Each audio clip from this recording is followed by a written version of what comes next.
Et on va lui faire plaisir. Après Arthur Delaborde, Cédric de Cisère. Bonjour. Bonjour mes chers compatriotes. C'est vrai que Cédric de Cisère, d'un coup, ça pète plus. Voilà, Arthur Delaborde. Pourquoi c'est pas toi, Benjamin de Glaise, par exemple? De Glaise, de la Glaise, de la terre, c'est pas, je sais pas si. Bon, mais ça fait terroir. En tout cas, j'aime beaucoup. Bonjour mes chers compatriotes. Bonjour, j'ai l'impression que vous avez l'air d'aller très très très bien. Là. Mais je suis toujours en pleine forme, c'est ça qui est terrible, c'est ça qui est dramatique. Et j'ai envie de vous connaître un peu plus. Vous êtes sur quels réseaux sociaux, Laurence? Tous en fait, Twitter, Facebook, Insta. D'accord. Enfin tous, voilà quoi. D'accord, parce que moi je viens de m'inscrire sur MySpace. Ouais, et hier Benjamin, je vous ai envoyé un whiz sur MSN. Aucune réponse, quoi. Même pas un like sur Copain d'avant, là, rien du tout. Copain d'avant. Oui, je vis avec mon temps, moi. Je vis avec mon temps. Enfin, comme Yves Montand, puisque je suis tellement pas moderne. C'est ça qui est terrible. Et là, vous avez sûrement entendu parler d'Instagram Kids. Vous avez vu ça? Non. Ça va faire son arrivée. C'est une version spéciale d'Instagram pour les moins de 13 ans. Alors, il y a mon fils qui est impatient que ça arrive. Christian Quesada aussi est impatient. Et on l'embrasse pas. On a un enfant qui a voulu donner son avis sur Instagram Kids. Qu'est-ce qu'en pensent les enfants? Il a 7 ans, il va nous dire.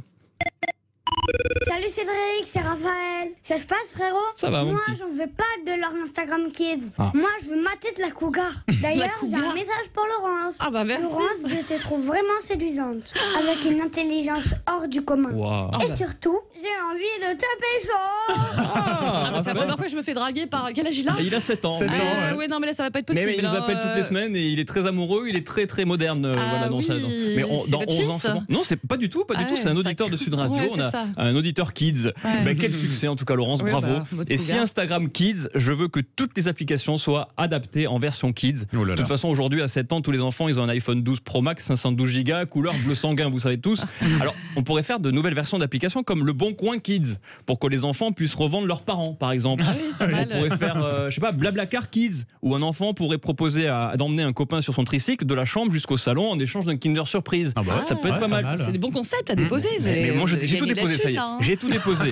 Il y a Uber Eats Kids, par exemple. Quand les enfants, ils ont un date pour le goûter, par exemple, et qu'ils se font livrer des fraises Tagada pour 75 €, Uber Eats Kids, vous voyez. 75 €, ouais. Et alors, la plus importante, surtout pour Benjamin, il faudrait créer Jackie et Michel Kids, où ils seront obligés. Bien sûr, mais il faut adapter au prénom actuel, parce que les enfants, attention, donc du coup, l'application s'appellera Emma et Kylian. Voilà, Emma et Kylian, parce que tous les enfants maintenant s'appellent Emma et Kylian. Vous avez vu, 12 enfants sur 10 s'appellent Emma et Kylian. Donc réfléchissez à tout ça. Moi, je veux militer pour le Kids. Et avant que j'aille en prison pour ce que je viens de dire, musique. Il y a un endroit où j'aurais pas survécu 2 minutes. C'est le sévice militaire. Oui, le sévice militaire. Oui, mais c'est Koh-Lanta qui dure. En fait, en gros, le service militaire, c'est comme Koh-Lanta, sauf que ça dure 1 an, avec des terribles épreuves, comme nettoyer les toilettes à la turque, ou te faire engueuler toute la journée par un mec qui est coiffé comme Terminator, et qui fait autant de fautes de français que les Marseillais à Kaboul sur W9. Et en sus, la bouffe, elle est tellement dégueulasse que tu préfères encore les repas de Koh-Lanta, c'est-à-dire rien du tout. Mon grand-père, il me disait toujours que le service militaire, c'était indispensable pour devenir un homme, un vrai. Il était fort, mon grand-père. Le service militaire, ça lui a appris la vraie vie. Passer ses journées à jouer au tiercé. Voilà.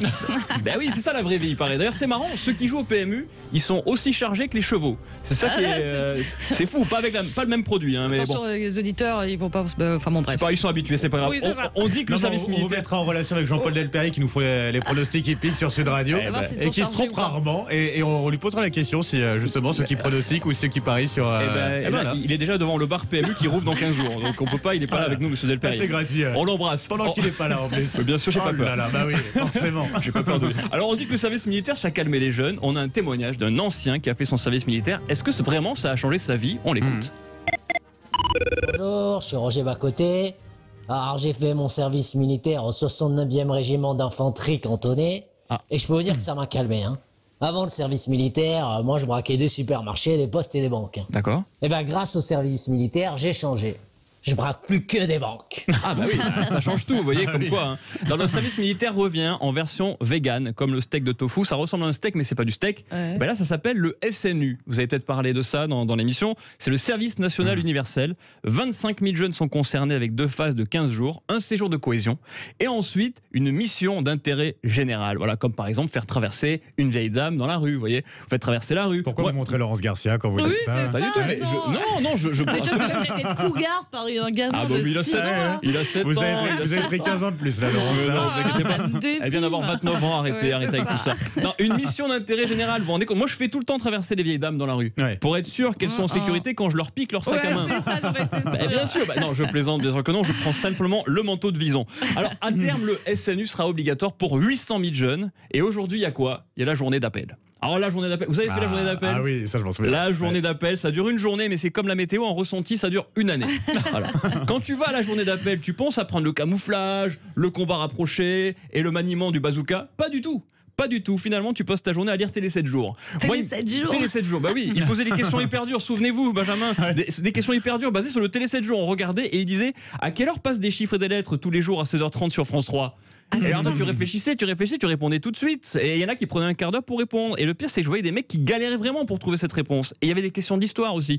En quelle année s'est terminée la guerre 39-45? Et il y a des mecs qui galéraient. Quel était le prénom de Louis XIV? Et ben voilà, c'était terrible. C'est la seule fois de ma vie où j'ai eu l'impression d'être le fils d'Einstein et Marie Curie. Ah oui, c'est ça. Non, j'ai ressenti ça une deuxième fois quand je suis arrivé chez Sud Radio. Oui, c'est vrai. Ça sera répété, déformé. Et vous pouvez y aller, il n'y a pas de problème. Et pour finir, à Nice, le vaccinodrome a dû fermer ses portes ce week-end, malheureusement, parce que personne n'est venu. Voilà. Il y avait 4000 doses d'AstraZeneca et il n'y a eu que 58 candidats à la vaccination. D'ailleurs, ils ont changé le nom AstraZeneca en Vaxzevria il y a 15 jours, mais tout le monde s'en fout. Personne n'utilise ce terme, tout le monde continue à dire AstraZeneca. C'est comme pour la monnaie, l'euro par exemple. Ma mère, elle continue à parler en franc. Oui, c'est ça. Ma grand-mère continue à parler en ancien franc. Et Philippe Bilger continue à parler en écu. C'est quand même incroyable. Tout a été fait pour démonter AstraZeneca. Donc évidemment, ça marche pas, quoi. Mais c'est sûr que quand un mec te drague et qu'une copine te dit je le connais, c'est mon ex, il pue des pieds, il est radin et en plus il est éjaculateur précoce, c'est sûr que tu laisses tomber le mec. Donc AstraZeneca, c'est la même chose. Alors pour revenir sur ce nouveau fiasco de Nice, qui de mieux que le Premier ministre pour en parler? Son avis, à vous Jean Castex.